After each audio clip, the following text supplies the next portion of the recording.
Character কোথায় গিয়ে দাঁড়াবে বা ওই স্ক্রিপ্টিং থেকে শুরু করে কিন্তু আমরা থাকি। বছর জুড়েই আলোচনায় থাকতে পছন্দ করেন ঢালিউডের আলোচিত নায়িকা পরীমণি। আবারও নতুন করে আলোচনায় পরী। ফের প্রেমে পড়েছেন পরীমণি? কৌতূহলী এই প্রশ্ন নায়িকা নিজেই তৈরি করে দিয়েছিলেন সামাজিক যোগাযোগ মাধ্যমে। 5 সেকেন্ডের একটি ভিডিও ক্লিপে নিজের নতুন ভালোবাসার কথা জানান দেন পরীমণি, যা নিয়ে দিনভর আলোচনায় ছিলেন এই নায়িকা। আসলেই খুব প্রশংসাযোগ্য। অনেকেই জানতে চাচ্ছিলেন কে তার নতুন প্রেমিক, তবে রাতেই প্রেমের বিষয়টি পরিষ্কার করলেন পরী। সঙ্গে মানুষটিকেও সামনে আনলেন পরীমণি।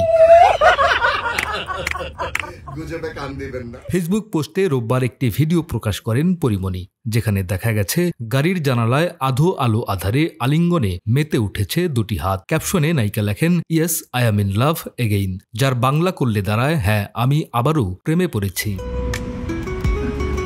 পরীর এমন পোস্ট দেখে মন্তব্যের বন্যা বইয়ে দেন অনুরাগীরা। কেউ তাকে অভিনন্দন জানিয়েছেন, কেউ লিখেছেন ভালোবাসা সুন্দর, আবার কেউ করেছেন সতর্ক। তবে সেসবের কোনো জবাব দেননি অভিনেত্রী। পাশাপাশি মনের মানুষটি কে এ বিষয়েও স্পষ্ট কিছু বলেননি। এরই মধ্যে অভিনেত্রীর নতুন প্রেমের খবরে শোরগোল পড়ে যায় শোবিজ অঙ্গনে। ভক্তরা জানতে চান কে সেই প্রেমিক পুরুষ।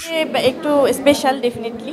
এবার সেই হাতের মানুষটিকে সামনে আনলেন পরীমণি। তিনি তার নতুন কস্টিউম ডিজাইনার। পুরো ভিডিও প্রকাশ করে ক্যাপশনে পরী লেখেন, প্রাংটা কি একটু বেশি হয়ে গেছিল? পুরো ভিডিওটি পরীমণি পোস্ট করা মাত্রই নেটিজেনদের মন্তব্যের ঝড় ওঠে তার কমেন্ট বক্সে।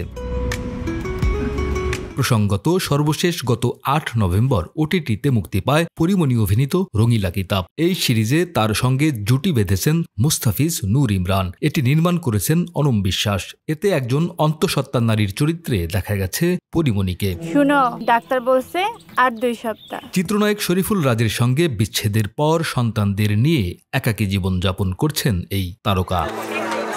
ডেস্ক রিপোর্ট, আমাদের সময়।